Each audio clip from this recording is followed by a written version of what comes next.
bienvenue dans Afrique Info Culture.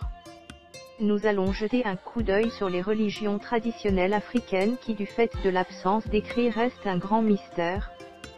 Cette vidéo est sponsorisée par l'application Universal Study Guide. Study Guide est une application de e-learning disponible sur Play Store. Elle met à la disposition des étudiants des centaines de sujets gratuits et elle vous permet également d'être en contact avec plusieurs enseignants. Actuellement, le contenu est disponible principalement pour les juristes.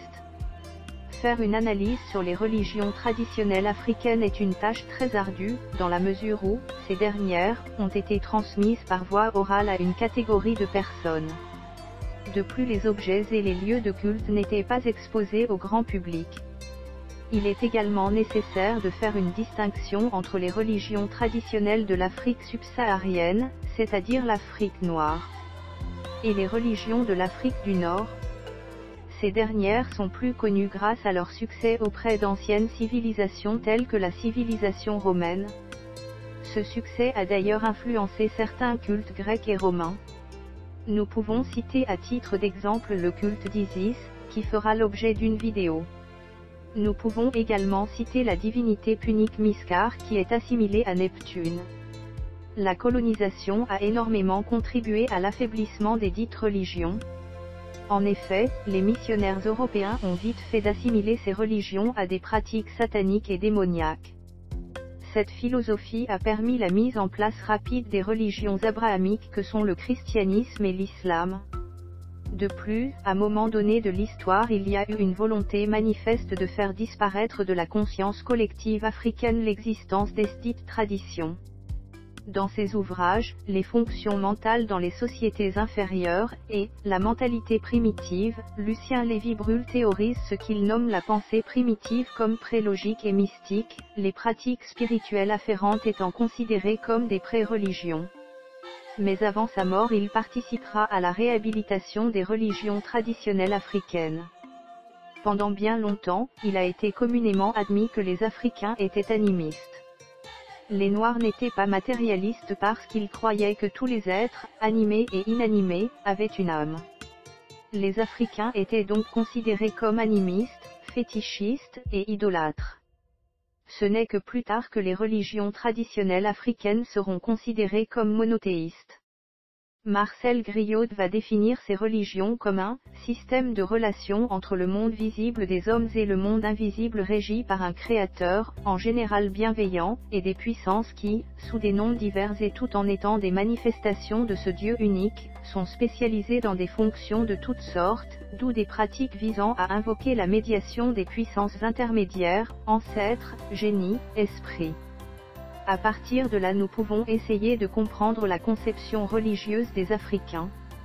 Pour mieux montrer que cette conception religieuse n'est pas éloignée de la conception chrétienne de la religion, nous allons en quelques mots expliquer sans être des experts bien évidemment la conception chrétienne.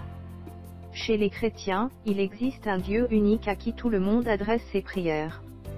Les catholiques particulièrement le font généralement par le biais des saints ou de la Vierge Marie.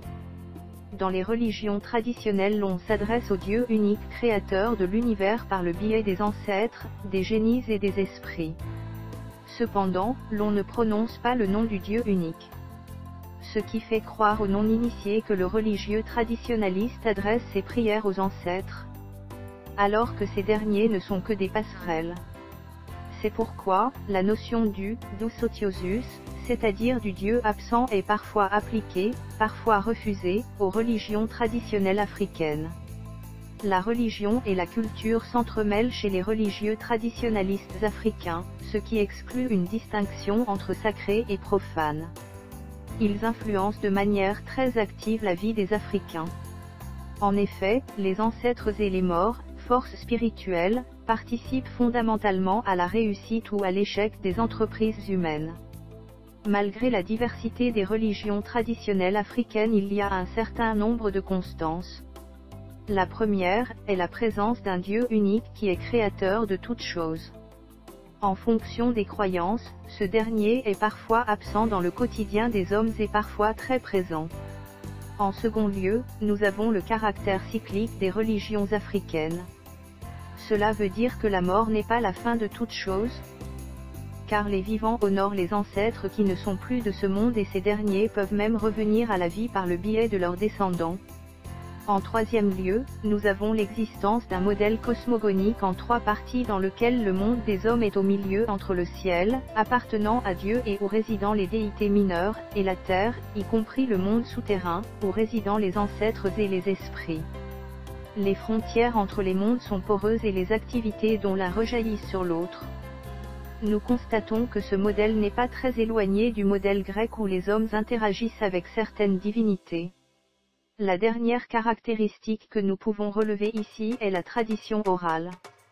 La conséquence de cette tradition orale est que les récits religieux s'adaptent à la personnalité du conteur mais également à l'époque.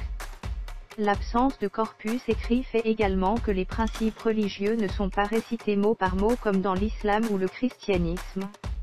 Avant de nous séparer, relevons 2 ou 3 choses sur les esprits et les ancêtres. Le culte des ancêtres est un élément fondamental dans les religions traditionnelles africaines. Ainsi, comme souligné plus haut, les ancêtres vivent dans un monde bien à part. Mais l'accession à ce monde est conditionnée par un nombre de facteurs. Premièrement, de son vivant il fallait mener une vie digne. C'est-à-dire qui fait honneur aux ancêtres et aux dieux. Ensuite, la manière de mourir est très importante.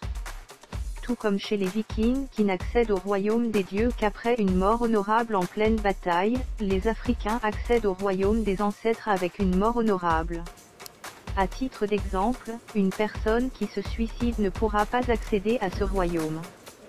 Tout comme chez les Grecs, on entre en contact avec les ancêtres et les esprits par le biais de la prière, des offrandes et des sacrifices. Nous sommes arrivés à la fin de cette vidéo et nous espérons que malgré les imperfections elle a aidé les uns et les autres. N'oubliez pas de vous abonner et surtout le petit pouce bleu.